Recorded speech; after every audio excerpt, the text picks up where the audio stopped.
If I walked into any one of your meeting rooms right now, completely unannounced, all the way across the globe, Singapore, for example, if I walked in there unannounced and I pressed start on a Microsoft Teams room, would it work? How much of a drama is it for you if your CEO's got a meeting on a Monday morning at 9 o'clock in a boardroom? Do you sit there on a Sunday night dreading that meeting because you just know that something's going to go wrong and the CEO is going to go nuts and you've got clients at the far end and you need to try and move everybody around at 2 minutes to 9 because the microphones are not working in the space? If that's the case, then this video is for you, because in this video I'm going to show you our Sport Track platform.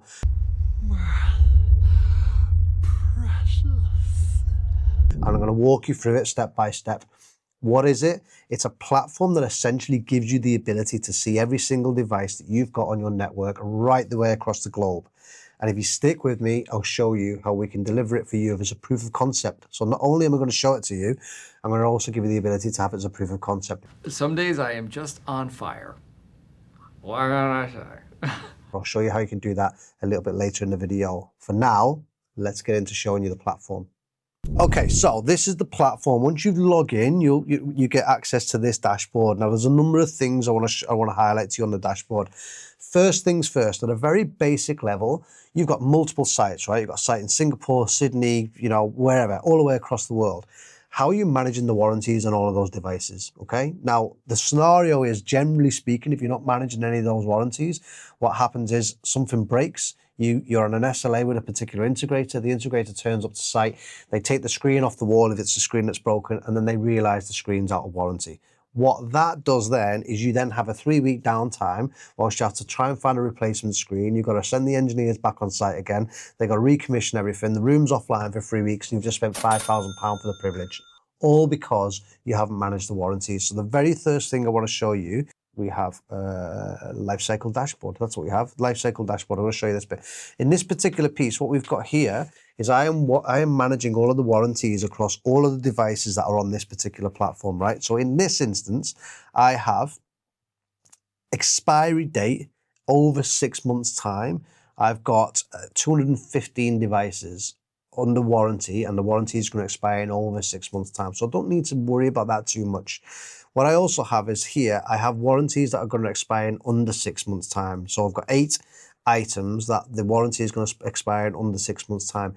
What Spore do is we have a QBR with you. We assign an account manager to you. We have a QBR, quarterly business review, where we review the warranty status of all of your devices, and we have conversations 6 months out, and we say, look, in Zurich, you might want to look at the warranties on those devices because the warranties are going to expire in 6 months. This gives us a proactive warranty management scenario whereby we're actually coming up with solutions early, as opposed to the scenario I gave you a minute ago, which is the screen's broken and then the room's offline for 3 weeks because the kit's out of warranty. This gives us early visibility on the warranties. That's the basics of it, right? Warranty and asset management at a basic level, but that's not what I want to do this video about. I want to do this video about the proactive maintenance and monitoring. How do you monitor every single device right the way across the globe? So this is how you monitor everything, right? I've selected Spore as an account. We've got 2 offices. We've put both devices from both of those offices onto our platform. In terms of managing these devices completely remotely, here's the scenario. So let me look at, let's go to locations first, right? So I've got 2 locations. I've got a Maidenhead office and I've got a Southport office. In my Maidenhead office, let's go down to the rooms, right? In my Maidenhead office, you can see these are the rooms in my Maidenhead office. I've got the town hall space, the small meeting room, and a boardroom. Now, in the boardroom, you can see there's a little bit under the status here which says maintenance required. I'll explain why that is important in a moment. But you can see in the other rooms, we've got active. The rooms are active. There's no problem with those rooms. Our platform is actively monitoring those rooms, and we know those rooms are absolutely fine. You will also see under the alerts column here, you can see I've got an alert for our town hall space, and I have an alert for our boardroom. Let's dig into it. What does that mean? So in the boardroom, I manage the boardroom. If I go into my Maidenhead boardroom here, you can see I'm in room 204. This is the boardroom. And you can also see I've got input, distribution, output. So in this space, you can see I've got a touch panel, collaboration bar, and a display in our boardroom. These little coloured buttons here, you can see I've got green buttons here and I've got a red button next to the touch panel. This tells me, and a big old bloody exclamation mark next to the touch panel. This tells me that the touch panel in our boardroom is offline. For some reason, it's offline. So I can click on the touch panel and you can see there's been an automated trigger on this particular touch panel to say that the touch panel is offline. You need to take a look at this basically. This automated trigger, I've set this up for demo purposes, for the purpose of this video. But what happens is as soon as it's triggered that it's offline, we get an email, our help desk gets an email, your help desk gets an email, and the email looks exactly like this. So as you can see, we've got control impacted. Here's my test notification. Chris, the Spore Boardroom Touch Panel has gone offline. Our help desk will receive that. That could be on a Tuesday at 2 o'clock in the afternoon, way before your meeting is taking place. We will get the trigger to say that your touch panel is offline. Our help desk will then phone you, or they will just send an engineer, but they will phone you to say, did you know that the boardroom in Paris has gone offline? We've received an email. Do us a favor, pop into your boardroom.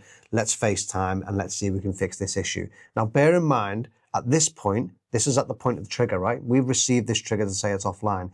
There's no meeting taking place. So you're way ahead of the fact that your CEO's board meeting is taking place on a Monday. You're fixing the issue now, today, live, way before the meeting actually takes place.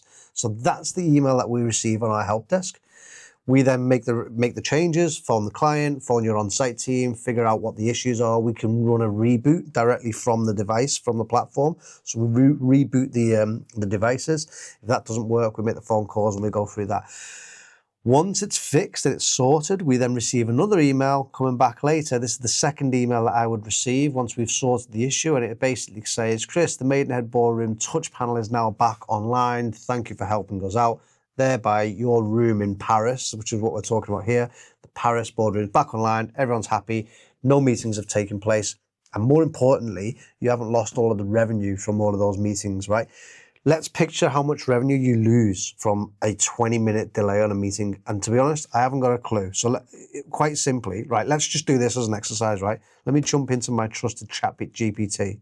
So, and I'm going to type in I want to put a revenue number on how much revenue is lost on the 20-minute delay on meetings if you're not proactively monitoring this stuff. So let's assume there is a 20-minute delay on a meeting. There are 12 people in the meeting and the I don't know, microphones don't work. How much money on average have we lost in terms of productivity? Let's see. I've never actually tried this. I should have tried it before we started this video, but hey, we'll just see what happens. ChatGPT's got all the answers. Let's see what it kicks out with. A simple way, lost productivity, 12 people. Assuming the average fully loaded cost per person is £35 per hour, 12 people in the meeting room, you've lost £140. Multiply that, and then it changes, right? So then you've got, assuming it's a £35 an hour salary, £50 an hour salary, etc., etc. Now let's assume, let's multiply that by the amount of issues there are per year, right? So let's multiply that now by the amount of times this room is offline per year. I don't know what the stats are, so I'll say use the internet to find stats on room downtime for a typical FTSE 100 company. Who knows what this is going to kick out? Let's give it a go. And it's ChatGPT. Sometimes it lies. Let's see. Stats. 79% of workers lose time due to tech issues. Interesting, 79%. Let's see, we've got FTSE 100 meeting rooms, 6 meetings a day, 220 working days per year, 6.5 minutes average delay per meeting, 39 minutes lost per day, 8,500 minutes lost per year, which is 143 hours of downtime. 143 hours of downtime. Every time you want to go and start the meeting, if you've not tracked and monitored those devices, you have 143 hours of downtime per year, which is an annual cost using our scenario of 12 people in a meeting room at £35 an hour. It's an annual cost of £60,000 per year per room. One room. That's all I've done. So, I mean, that just gives a little bit of an example, right? Here we go. Conservatively, right, now let's scale it to a FTSE 100 company. A typical FTSE 100 company has 20. We're looking at 20 rooms having problems over the course of a 12-month period. 65,000. I mentioned it a minute ago. Multiplied by your 20 rooms, you're losing 1.3 million in productivity. All because you haven't onboarded something like a Sport Track platform where you're monitoring and managing devices. By the way, 1.3 million. Is that what I said? Yeah, 1.3 million. Do you know how much the Sport Track platform costs? You will do when you click the link below and you schedule a meeting with me, because we'll have a discussion with you about the proof of concept. Schedule a meeting using the link below and we'll talk all about how much it costs. It's not 1.3 million, let me put it that way. That's it. I wanted to give you that demonstration of the Sport Track platform. It's really super simple to get onboarded and make sure that you're managing these systems. And we'll go from there. Right, I am in the Shure showroom. I'm going to finish this video by saying massive thank you for Shure for putting us up. We talk all about microphones and we talk all about what good microphones look like in this video here. So go check that out. I have a great conversation with Andrew at Shure. Video's there. Go and see what a good microphone setup looks like.